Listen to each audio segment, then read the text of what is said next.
killed Jill. Today we take a look at the events that took place in 2017 in Florida. When Savannah Gold left home to go to the restaurant where she worked, her mother Sherry had no idea that she wouldn't see her daughter again. About an hour later, Sherry got a call from the restaurant saying that Savannah hadn't shown up for work, and it was very strange. She had never missed her shift before. But the events that followed that call were even stranger. Imagine that someone you know very well, and with whom you have been in touch for a long time, not only in real life but also through messengers, sends you a message that you find very strange. What would you do? Would you be able to realize that the person writing to you is not the person you know, but someone who is pretending to be him or her? When the father of 21-year-old Savannah Gold received a message with spelling mistakes and no punctuation, he immediately realized that it was not his daughter who wrote it. "Hey, I wanted to tell you and Mom I met a really great guy and we're running away together. I love him, and we're leaving too. I'll call later when we get to where we are glom." The message, written on Savannah's behalf, said that she had met a great guy she was in love with and had decided to elope with him. She also promised to call later. Savannah's father, Daniel Gold, focused his attention not only on the text itself but also on its content. The man knew well that running away with a boyfriend was not something his daughter would ever do. While Daniel was staring at his phone screen, trying to understand and explain to himself what he had just read, Savannah's older brother Chris had also received a strange text message in which his sister had written that she was leaving with her boyfriend and that she was fine. "Hey, I quit. I'm leaving with my boyfriend. I can't do this shit. Anything, I'm fine." Daniel, sensing that something was wrong, immediately began calling his daughter's phone, but it was turned off. Savannah Page Gold was born on April 26, 1996, in the family of Daniel and Sherry Gold. She lived with her parents and older brother Chris in Jacksonville, Florida. Among her many hobbies, Savannah loved playing lacrosse, drawing, and dancing. Everyone who was close to her believed that Savannah was quite consistent with her last name. She was a loving, kind, and caring girl, ready to lend a helping hand to anyone.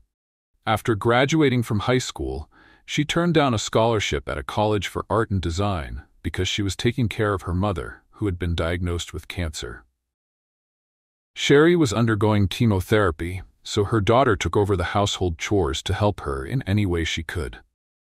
Savannah also took a job at a restaurant called Bonefish Grill as a waiter. The summer of 2017 marked the 2-year anniversary of her working at this establishment. On August 2nd, at approximately 5 p.m., Savannah left the house and drove her car to the restaurant. Her shift was scheduled to start at 5:30 p.m. that day, and she put on her uniform upon leaving the house. But less than an hour later, Sherry received a call from the restaurant, asking if she knew why Savannah hadn't shown up for work. The woman was very surprised, as she knew her daughter was a responsible person, and she had seen Savannah leave the house wearing her uniform, which meant she had definitely gone to work. Shortly after that call, Savannah's father and brother received strange messages. Immediately suspecting that someone else had written them, and that someone was trying to impersonate Savannah, Savannah's father went to the police. Before that, he had tried calling his daughter, but all his attempts were unsuccessful. Savannah was reported missing, and the police immediately began searching for her.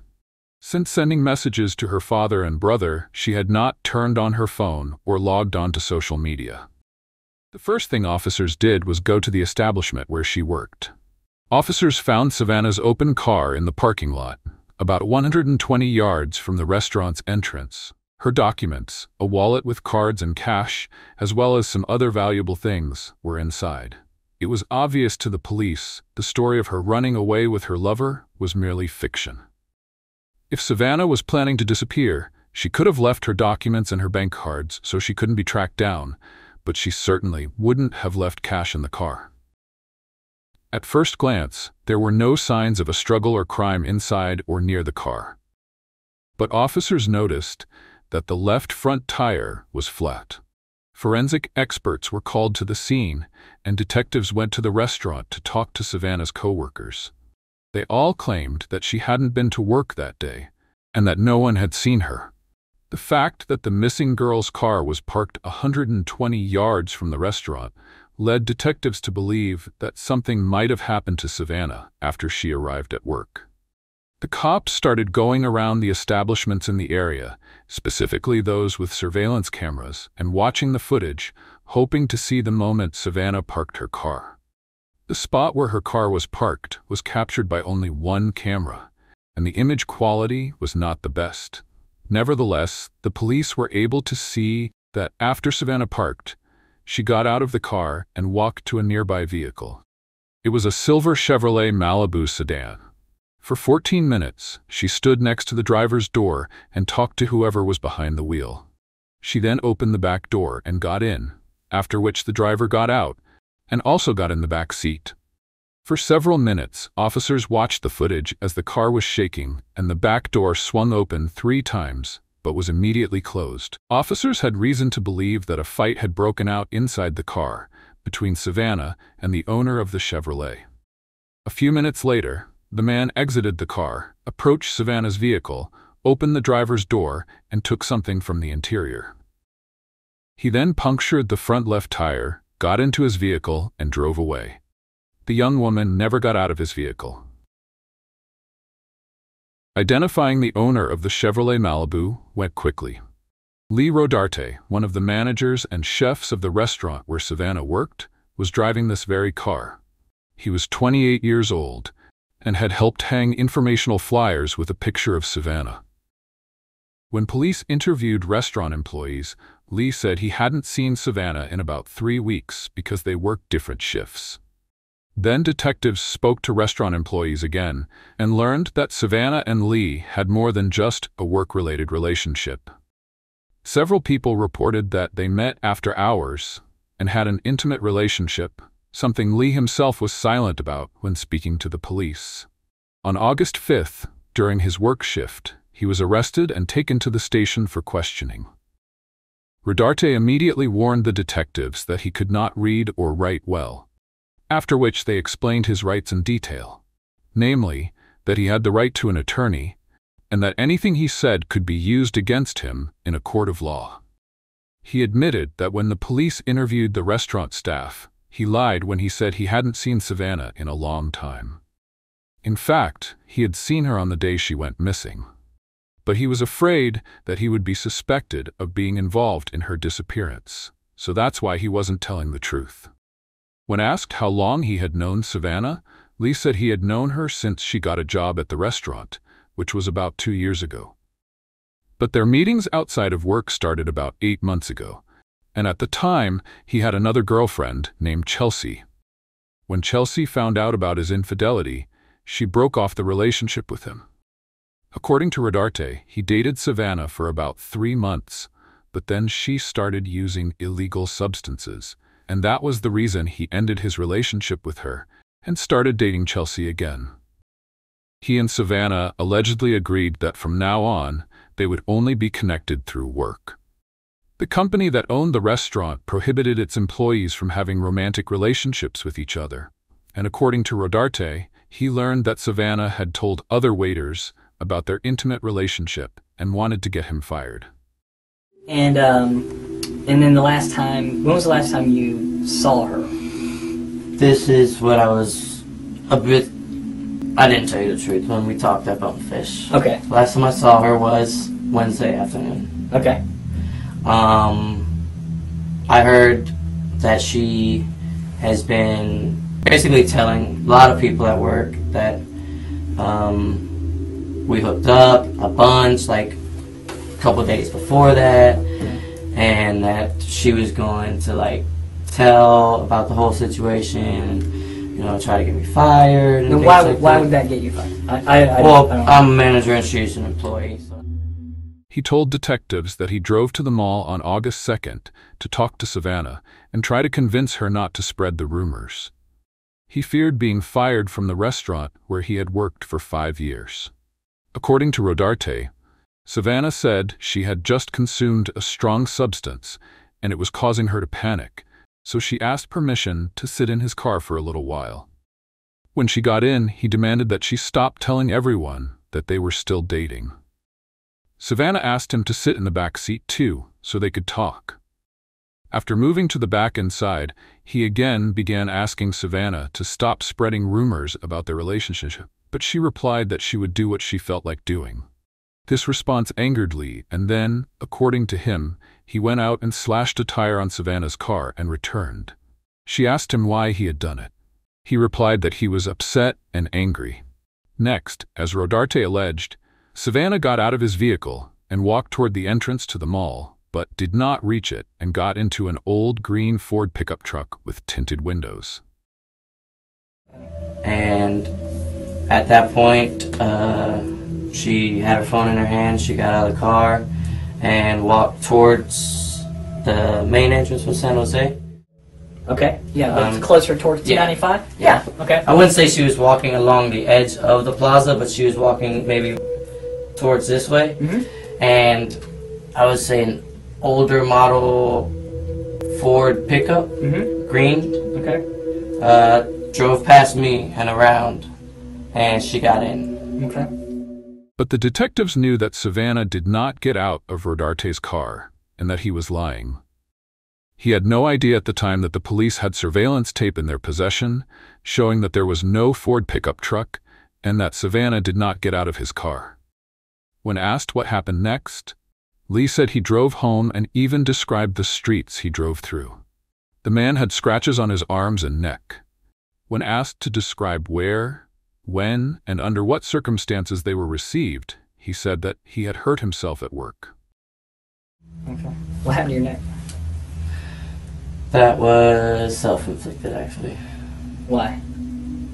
I just have been having kind of a hard time. Your neck? I couldn't. Yeah, I did. And What did you use? a knife. When did you do that? Sometime in July. You did that in July and it's still Yeah. bloody? Well, I kind of peeled the scab here and there at work, hitting it on stuff like that. I peeled it last night working. And it was coming off a little bit today, so I peeled that a little bit. Alright, let me see. But this was the same night. This one was just a lot worse Yeah. than this one was. Okay. And that was in July? Yeah. Okay. Like a few weeks back? Yeah. Okay. When asked directly where Savannah could be found, Rodarte replied that he did not know.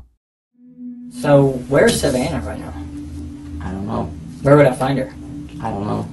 That's my prime objective, is to find her. Definitely. I think time's running out on her. The detectives began to change their interrogation tactics. If at first they listened calmly, showing interest in all his stories, now they began to put a little pressure on him. They told him bluntly that there was evidence to show that Savannah had not gotten out of his car, as he claimed. After a short while, Rodarte changed his statement and said that he and Savannah went to his house, but then she left. The detectives did not believe him. They asked him to take pity on Savannah's family and tell the truth in its entirety. I understand. I'm just laying out facts here. I want to find this girl. I need to find her. I understand. And here's a couple reasons I need to find her. One is I'm hoping that she's still alive. And that's really, I really do, I'm holding out for that. And if she's not alive, then I think she and her family are due that knowledge. I think I think they need some closure. Because I think the reality is if somebody's, dead somewhere, a parent would want to know. I think if do you have kids? No. Okay, so one day when you have kids, the uncertainty is whatever kind of a person she is. And I'm not about to say what kind of a person she is, because I'm not making any judgments. I'm saying that this human being is, if she's alive, then I want to find her. I need to make sure she's okay, because several days now she hasn't been around. Things happen to the human body, and people can't stand a lot of things that can transpire. It's not true, because we have proof. We have proof. And that's why we're sitting here, Lee. At this point, we need this for her. I mean, I look at that little girl and I think of my little girl. My little girl who's her age. That's who I think about. That was my little girl. I couldn't imagine. I don't care what she said about you or whatever, but my little girl is that age.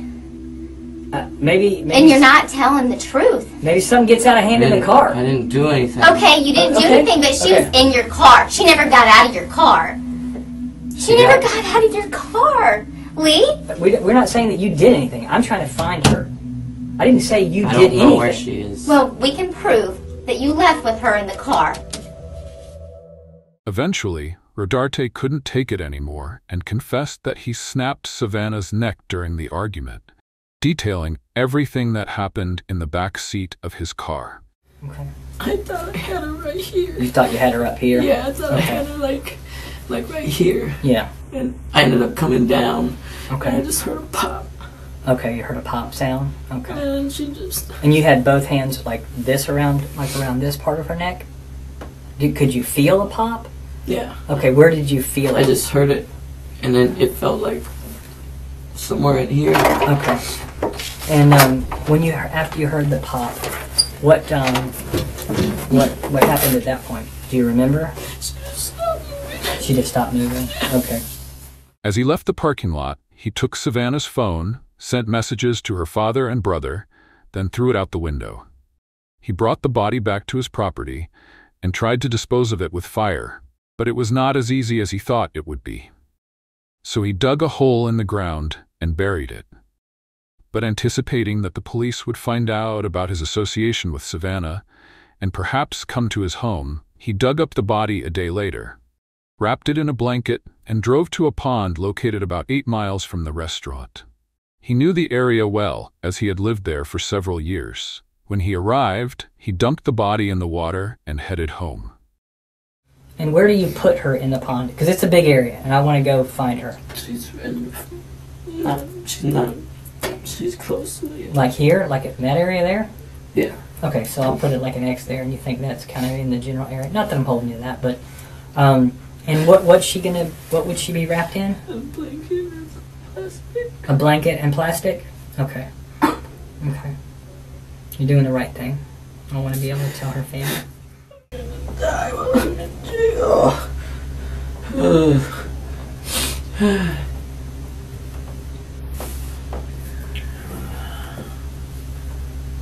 Fucking idiot, Lee. Fucking stupid. 3 days after Savannah's parents contacted the police, a homicide detective came to their home and sadly informed them that their daughter was dead and that her body had been found. Lee Rodarte was charged with second-degree murder, tampering with evidence, and abuse of a dead body. Because of the condition in which the body was found, the forensic experts who performed the autopsy were unable to give an exact cause of Savannah's death. Her neck was not broken, as Rodarte claimed, and they found no traces of illegal substances in her body. The thyroid cartilage in Savannah's throat was broken, indicating strangulation, and about 75% of her body was damaged by fire. Although Rodarte confessed to what he had done under interrogation, he pleaded not guilty at trial and said he had acted in self-defense. He was now claiming that Savannah was the first to start strangling him. In doing so, he put the victim's family through another ordeal, namely having to attend numerous court hearings. Savannah's mother, Sherry Gold, said, "My cancer has come back twice, but no chemotherapy, no surgery, nothing will keep us from these hearings. We've been to 26 hearings out of 27. We had to be in the same room with the man who took our daughter's life. We need this to end as soon as possible. We are seeking justice for our daughter." Lee Rodarte was not the only member of his family charged with murder. His own sister went to jail even earlier than Lee himself. Amber Camarillo, 26, whose maiden name was Rodarte, shot and killed a woman during an argument over a car in 2016, which was a year before her brother Lee took the life of Savannah Gold. She was sentenced to 20 years in prison. Lee Rodarte was offered a plea deal. The condition was that he plead guilty to second-degree murder. In exchange, he was promised 40 years in prison, and that the charges of tampering with physical evidence and abuse of the body would be dropped. After consulting with his attorneys, Rodarte agreed to the deal. He pleaded guilty and was sentenced to 40 years in prison on March 11, 2021. After the verdict, Savannah's family thanked everyone for their support. Daniel Gold said, "We love Savannah, and we never realized how many of you did also." So what do you think of this tragic story? Feel free to share in the comments. If there's a case you're interested in, let us know. And if you enjoyed this video, don't forget to like, share, and subscribe. Stay safe, and we'll see you next time.